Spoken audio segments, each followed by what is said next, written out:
The promise I made to my brother before he died has been a weight on my soul. Take care of her, John. I never forgot it, never stopped thinking about it, until a midnight call woke me from my life. Lucy, my 5-year-old niece, whispered through sobs that she was hungry and alone. I raced to my brother's old house. I found my niece, not in a warm room, but huddled on a cold floor, surrounded by empty bottles and trash. Her breath was shallow, her body frail. I had promised to protect her, but how can you protect a child when the person destroying her is her own mother? How do you keep a promise to the dead when you have to fight the living to save a little girl's soul? I'm John Hale, Major, United States Marine Corps, retired. Now, in the civilian world, I'm just John, a man living alone in a Spartan apartment, and orderliness meant only to hide one truth. I was completely lost. Every day, I maintained a strict discipline, but discipline couldn't erase the ghosts, or my brother's last words, a final order I could never report as complete, until that night. 0:43. The phone shrieked, tearing through the silence. I don't usually answer at this hour, but when I saw the name, I didn't hesitate. On the other end of the line was a whisper, so faint, it was nearly lost in the static. Uncle John, it's me, Lucy. I sat bolt upright. Lucy, Elias's daughter, my 5-year-old niece. The emptiness vanished, replaced by sharp focus. Lucy, what's wrong? Where's your mom? Uncle John, I'm hungry. Mom's gone. I'm all alone. A choked sob came through the line. I'm scared. The line went dead. I didn't waste another second. Everything in the apartment faded. I shoved my folding knife in my pocket, threw on my boots, and tossed a small flashlight and my keys into a pack. There was no time for doubt or fear. This was a mission, and I would complete it. I drove straight to the house Elias had once shown me with such pride, the home he'd built, where my sister-in-law, Jean, now lived alone with Lucy. The house wasn't far. I parked out of sight, observing from a dark corner. The house was a shadow. My eyes scanned the upper windows, a weak point. The front door was locked, the first floor windows too. But a window on the second floor landing was different. It was slightly ajar. That was my entry point. The climb was easy. I found holds on the brickwork, pulled myself up, and silently slid the window open. I slipped inside, landing on the floor without a sound. The stench hit me immediately. Cheap wine, rotting food, and something sour, decaying. The house was a battlefield. Empty bottles were everywhere. Dirty clothes piled in corners. Dishes stacked in the sink so high they threatened to collapse. I called out softly, "Lucy?" A weak moan came from the living room. I followed the sound, my boots crunching on what might have been broken glass. And then I saw her, Lucy, curled up beside the sofa in a thin dress, shivering. Her small, emaciated frame sent a chill down my spine. I knelt and put my hand on her. "Lucy?" Her eyes fluttered open. She looked at me and gave a weak smile. "I knew you'd come." I lifted her into my arms, feeling the sharp press of her ribs against my hands. Rage surged, but I compressed it. Anger was now fuel. It kept me sharp, kept me focused. All chaotic emotions settled, leaving only a single thought, as clear and hard as a command etched in stone. My new mission had begun. Objective, Lucy. I took off my jacket and wrapped her in it. Lucy rested her head on my shoulder, her breathing shallow. First thing, water. I glanced at the kitchen, hoping for a clean bottle. There was only booze, dozens of bottles, half empty or drained. I wasn't wasting any more time. The only objective now was to get out of here. Just as I turned toward the front door, I heard a key in the lock. The door swung open. Jean stood there, swaying in a tight black dress. Her makeup was flawless, but her eyes were unfocused, glazed over.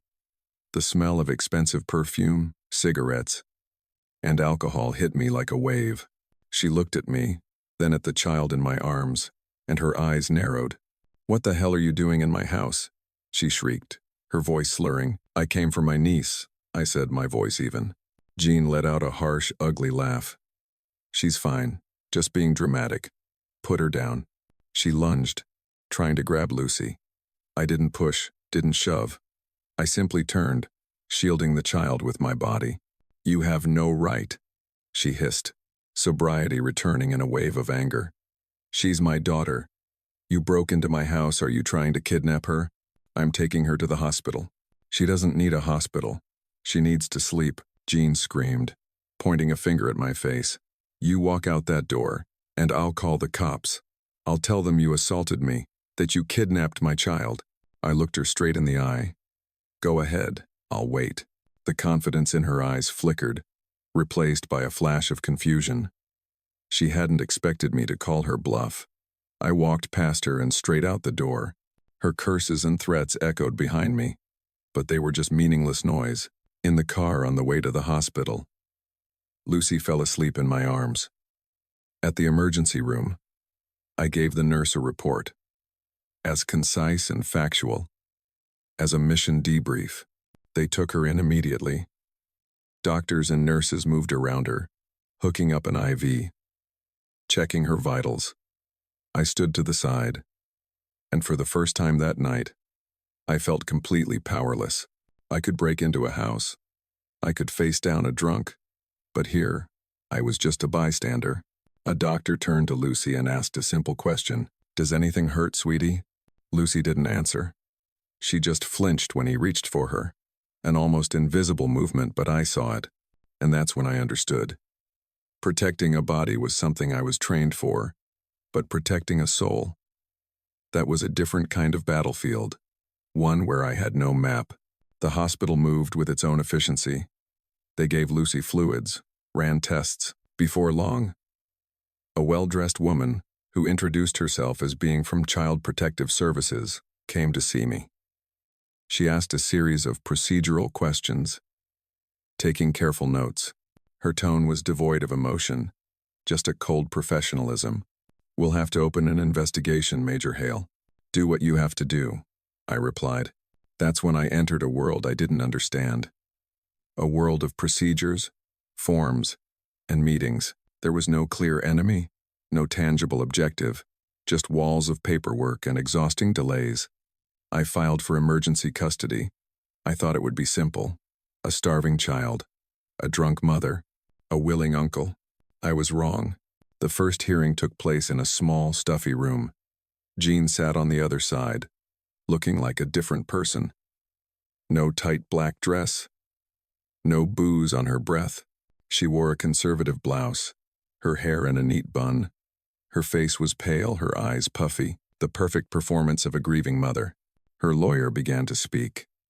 His words were slick and full of traps. He spoke of grief over the loss of a husband, of the pressures of single motherhood, of how Jean had made mistakes but was trying to do better. Then he turned his attention to me. "And the uncle," he said, his voice dripping with insinuation. "A recently retired serviceman, a man trained in an environment of violence. Is such an environment really suitable for a traumatized 5-year-old child, Your Honor?" I sat there, listening as they looked at me like a specimen. I knew they were hitting my weak point. I understood battlefields, but not courtrooms. I knew how to plan an operation, but I didn't know how to persuade a judge. The judge was an older woman who looked tired. She spoke of the importance of keeping the family together, of giving the mother a chance. Finally, the ruling came down. Temporary custody was awarded back to Jean on the condition that she attend parenting classes and submit to random visits from a social worker. I was granted supervised visitation twice a week. I stood up, a heavy feeling in my chest. Defeated. It was the first time I'd lost on a battlefield, whose rules I never learned. Jean walked past me in the hallway. She didn't look at me, but I heard her whisper, just loud enough for me to hear, Who the hell do you think you are? The anger in my chest turned to ice. Colder. Harder. I had lost a battle. But the war wasn't over. Losing once meant I couldn't keep fighting on instinct. I had to change strategy. I didn't waste time on anger. I shifted to action. I lost because of a lack of information. It was time to fill that gap. New mission. Intelligence gathering. First target. Jean's neighborhood. I didn't go during the day. I went at dusk, dressed in normal clothes, walking like a local. I watched the house from a distance, noting the times Jean left and came back. Her car, the men she met with, everything went into a small notebook. I spoke with Mrs. Dorsey, an elderly neighbor.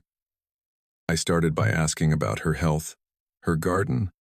Slowly, the conversation shifted to Jean. Mrs. Dorsey didn't need much prompting. That poor child, she said, snipping a dead rose. I hear her crying all the time. And her mother, dressed to the nines, out all night. I memorized every detail. Times. Dates. More importantly, I found the truth when I went to see Luis, an old buddy from Elias's construction crew. We met in a small dive bar, where no one paid anyone else any mind. Elias wasn't blind, John, Luis said after downing half his beer. He knew she had problems. He told me he was saving money. He set up a separate account for Lucy, for survivor benefits if anything happened to him. He even made Jean sign a paper, saying the money was only for the kid. A critical piece of the puzzle snapped into place. Where are those papers? I asked. Luis shrugged. Elias kept everything important in his toolbox. The red one. They gave it to me after the accident. That night, in Luis's garage, we opened Elias's red toolbox. Under layers of wrenches and hammers, in a false bottom, was a file folder. Inside was a copy of the benefits application, bank statements showing the regular deposits, and a document with Jean's sloppy signature, agreeing that all funds were to be used exclusively for Lucy's care and education. And I understood. Jean wasn't fighting for her daughter. She was fighting for the paycheck. Holding that file, I no longer felt like the underdog. I had ammunition. The next battle, I wouldn't be going in empty-handed. My visits with Lucy took place in a sterile room at the social services office. A caseworker sat in the corner, pretending to be busy. Lucy was quiet. She just colored, never looking me in the eye. I knew what Jean had been feeding her. I sat down next to her and gave her a chocolate bar. She glanced at the caseworker before taking it. Uncle John, she whispered when the caseworker stepped out to take a call. Mommy said if I go with you, I'll never see her again. I won't let anyone hurt you, was all I said. Lucy looked at me, then pressed a folded piece of paper into my hand. It was a crude drawing in crayon. A small stick figure locked inside a black box. Underneath in shaky letters it said, Mommy says I'm bad. I clenched the paper in my fist. Now I had everything. Financial evidence, witness testimony, and this, direct proof of abuse from the victim herself. My arsenal was full. The second hearing began.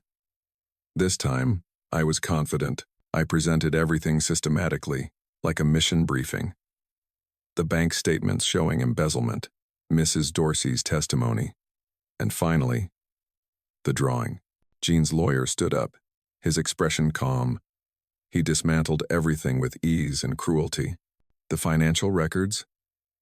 A grieving single mother might not be the best bookkeeper. This isn't fraud, Your Honor. It's an understandable oversight. The neighbor's testimony? An elderly woman who may have a grudge against her neighbor. Can her word be trusted? Or is it just gossip? And when he held up the drawing, he smiled. A victor's smile. And this, he said, holding it up, a child's drawing. Do we have any proof the child drew this herself? Or is it the product of coaching, of a bitter uncle, trying to win a child at any cost? He turned to look at me, a man trained in manipulation and pressure. I sat there, stunned. Everything I had prepared, all the evidence I had gathered, it was useless against someone who knew how to twist the truth. And when Jean's lawyer began to question me, asking about my past, about the places I'd served, about what I'd seen, the anger inside me began to boil. Inside, my mind was cold and analytical, but the words that came out were a chaotic mess of anger and clumsiness. I had made myself into the exact, unstable, violent soldier stereotype they wanted. I sat down completely defeated. The truth, the one thing I believed in, was useless if it wasn't presented, verified, and defended correctly under the law. All my efforts, my strategies, were now worthless. I realized something. This new battlefield, the law, evidence, and how to use them was a completely different kind of war, and I was at the bottom of it. I sat in the small room, looking out at the empty street. My mind was racing. The hearing had crushed me, but it also forced me to admit one thing. I couldn't win this alone. I sold my old pickup truck, gathered all my savings and my severance pay. I needed a different kind of weapon, a professional. Rebecca Martinez was nothing like the lawyers on television. Her office was small, efficient. She was a woman in her 50s, with streaks of gray in her hair and eyes as sharp as a razor. She listened as I laid everything out, only occasionally making a note in a ledger. I gave her the entire file, bank statements, testimony, and Lucy's drawing. When I finished, she looked at me, not with pity, but with the assessing gaze of a strategist. "Listen to me, Major," she said bluntly. "You have the truth, but in court, the truth isn't enough. Jean's lawyer dismantled your evidence easily. He's not playing fair, and neither will we." For the first time in months, I felt a flicker of hope. "So what's the plan?" I asked. "The plan is we build a case he can't touch," Martinez replied. "We're going to make your evidence undeniable. You provide the intel. I provide the strategy. But there's one condition." She looked me straight in the eye. "From now on, you do exactly as I say. No solo operations. No confrontations. You're the expert on your battlefield, but this one is mine. Understood?" "Understood," I said, without hesitation. I knew I had to change. The soldier's instinct, fast, direct, decisive now, had to give way to patience and legal strategy. I had to learn to trust Martinez, to follow her lead, to endure temporary setbacks, and to wait for the moment to strike back. Martinez went to work immediately. She hired a private investigator, a former cop, to dig deeper into Jean's finances. She subpoenaed every credit card bill, every shopping receipt. She requested an independent psychological evaluation for Lucy by a leading expert in childhood trauma.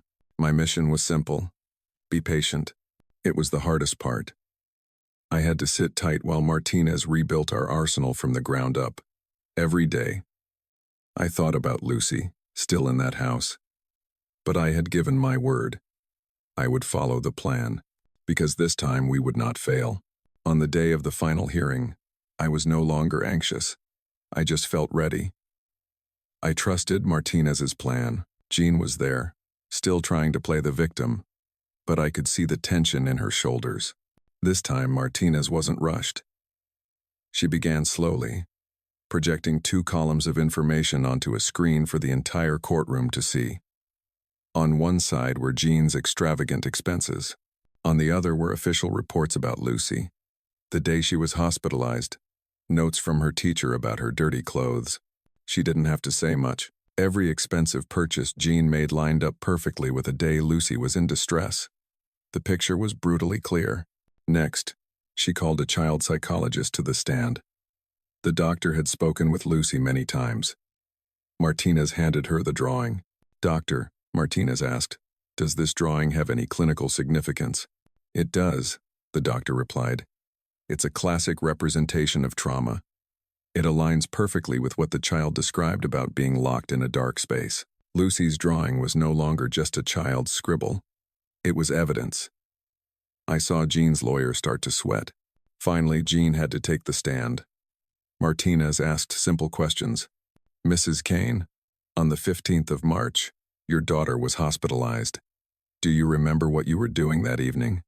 I don't remember clearly, Jean said, her voice trying for pitiful. I think I was at the hospital with her. I was so frantic. Martinez paused for a second, letting the lie hang in the air. Then she held up a piece of paper. Then who used your credit card to pay a $250 bill at Le Fleur restaurant at 9 p.m. that night? Mrs. Kane. Jean went silent. Her face turned pale. Her performance didn't just crumble. It was obliterated. Martinez asked her final question. Your daughter says you locked her in a closet.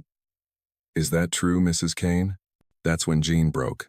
She's lying, she screamed, her rage exploding. He did it. He taught her to say those things. All of you are against me. The courtroom was dead silent. She had convicted herself. The judge didn't need to hear anymore. Her voice was firm. She spoke of systematic neglect, financial abuse, and clear evidence of trauma. Then she delivered the verdict. The court hereby terminates all parental rights of Miss Jean Kane. Full custody is awarded to the child's uncle, Mr. John Hale. I didn't cheer. I just felt a colossal weight lift from my shoulders. The battle in court was over, but I knew. The real work was just beginning. Jean was escorted out, screaming and cursing, but no one was listening anymore. Her show was over. A few months later, I heard she went to prison for fraud and child endangerment. I felt nothing. She was no longer a part of my world, or Lucy's. Bringing Lucy to my apartment was a strange feeling. The place was too neat, too quiet. It wasn't a home for a child. I realized military discipline can help you win a war, but it can't help you build a home. My new mission was truly beginning. It had no map, no instructions. The first few weeks were hard. Lucy barely spoke. She'd flinch at loud noises. She hid bread under her pillow, a habit of children who have known hunger. I tried to implement a schedule, thinking stability would help her. Mealtimes, bedtime, playtime. It didn't work. The more I tried to control her environment, the more she withdrew. The turning point came one night. I was woken by a scream from Lucy's room, a nightmare. I went into her room. She was sitting up in bed, trembling, tears streaming down her face. My first instinct was to find a solution. Turn on the light, get her some water. But then, I stopped. I did nothing. I just sat down on the edge of her bed, and as she continued to cry, I did something I wasn't used to doing. I opened my arms and pulled her into a hug. I didn't say anything. I just held her. Lucy buried her face in my chest, and her sobs slowly quieted. I sat like that until she fell asleep again, and that's when I finally understood. Sometimes, what a child needs isn't a plan. It's just a safe place to land. After that night, things started to change. Slowly but surely, we threw out the rigid schedule. Instead, we did things together. We went grocery shopping. We cooked. I painted her room a bright yellow, the color she chose. We hung her drawings on the refrigerator. One weekend, Lucy pulled my hand and led me to the small patch of dirt behind the apartment. Uncle John, she said, let's plant flowers here. And so we did. Together, we worked the soil and planted seeds.